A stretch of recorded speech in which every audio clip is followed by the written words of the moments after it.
ഇന്ന് ഞായറാഴ്ചയാണ് 11 മണിക്ക് മൻ കി ബാത്ത് ഉണ്ടായിരുന്നു. മഹാകുംഭമേളയോടനുബന്ധിച്ച് പുതിയ AI ചാറ്റ് ബോട്ട് ഉപയോഗിക്കുമെന്ന് മൻ കി ബാത്തിൽ പ്രധാനമന്ത്രി അറിയിക്കുന്നു. കുംഭമേള നടക്കുന്ന ഇടത്ത് AI ക്യാമറകൾ സ്ഥാപിക്കും എന്നും പ്രധാനമന്ത്രി വ്യക്തമാക്കുന്നുണ്ട്. ഇത് ആളുകളെയോ സാധനങ്ങളെയോ കാണാതായാൽ കണ്ടെത്താൻ സഹായിക്കും എന്നും നരേന്ദ്രമോദി മൻ കി ബാത്തിൽ വ്യക്തമാക്കുന്നു. അർജുൻ പീതാംബരൻ വിവരങ്ങളുമായി ചേരുന്നുണ്ട്. അർജുൻ, ഈ കുംഭമേളയ്ക്ക് സ്വാഭാവികമായി നമ്മൾ പലരും എത്രയോ ആളുകൾ വരുന്നൊരു ഇതാണ്. അപ്പം പല അപകടങ്ങളുടെ വാർത്തകളൊക്കെ റിപ്പോർട്ട് ചെയ്യാറുണ്ട്. ആളുകളെ കാണാതാകുന്ന കാര്യങ്ങളൊക്കെ നമ്മൾ കേൾക്കാറുണ്ട്. അതിനൊക്കെ ഒരു പ്രതിവിധി, ഒരു നൂതന സാങ്കേതിക വിദ്യ ഉപയോഗിച്ച് പുറത്തേക്ക് വരികയാണ് അതുമായി ബന്ധപ്പെട്ട്.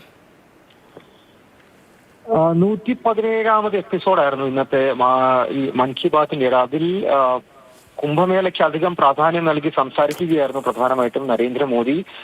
അതിനാണ് ഈ നൂതന സാങ്കേതിക വിദ്യകൾ ഈ ആളുകൾ എത്തുന്ന സമയത്തും അതുപോലെ തന്നെ ഈ കുംഭമേളയ്ക്ക് എത്തുന്ന ആളുകളെ എല്ലാം സഹായിക്കാൻ വേണ്ടി ഒരുക്കുന്നു. ഇപ്പോൾ തന്നെ സജ്ജീകരണങ്ങൾ തയ്യാറായിക്കൊണ്ടിരിക്കുകയാണ് എന്നുള്ള കാര്യം പ്രധാനമന്ത്രി പറഞ്ഞത്. ജനുവരി 13-ാം തീയതി ഈ മഹാകുംഭമേള ആരംഭിക്കുകയാണ്. ഒരുപാട് ആളുകൾ വരും, വലിയ തിരക്കും എല്ലാം തന്നെ ഉണ്ടാകും. അവിടെയാണ് ഒരു പ്രത്യേക ചാറ്റ് ബോട്ട്, അതായത് 11 ഇന്ത്യൻ ഭാഷകളിൽ ആളുകൾക്ക് വിവരങ്ങൾ നൽകാൻ, വിവരങ്ങൾ 11 ഭാഷകളിൽ ലഭ്യമാകും. കാരണം പല സംസ്ഥാനങ്ങളിൽ നിന്നുള്ള പല ഭാഷകളിൽ നിന്നുള്ളവർ ഈ കുംഭമേളയ്ക്ക് ത്രിവേണി സംഗമ ഭാഗത്തേക്ക് എത്തുന്നതാണ്.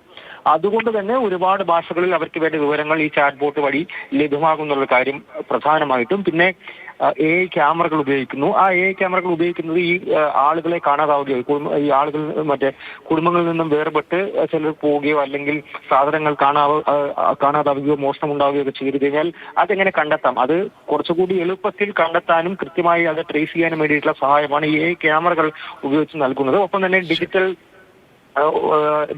ആയിട്ടുള്ള പാർക്കിംഗ് സിസ്റ്റം ഉൾപ്പെടെയുള്ളത്, ലൊക്കേഷൻ സിസ്റ്റമും, അതായത് ആളുകൾക്ക് എവിടേക്ക് എത്തണം, കൃത്യമായി എവിടെ പാർക്കിംഗ് സൗകര്യങ്ങളുണ്ട്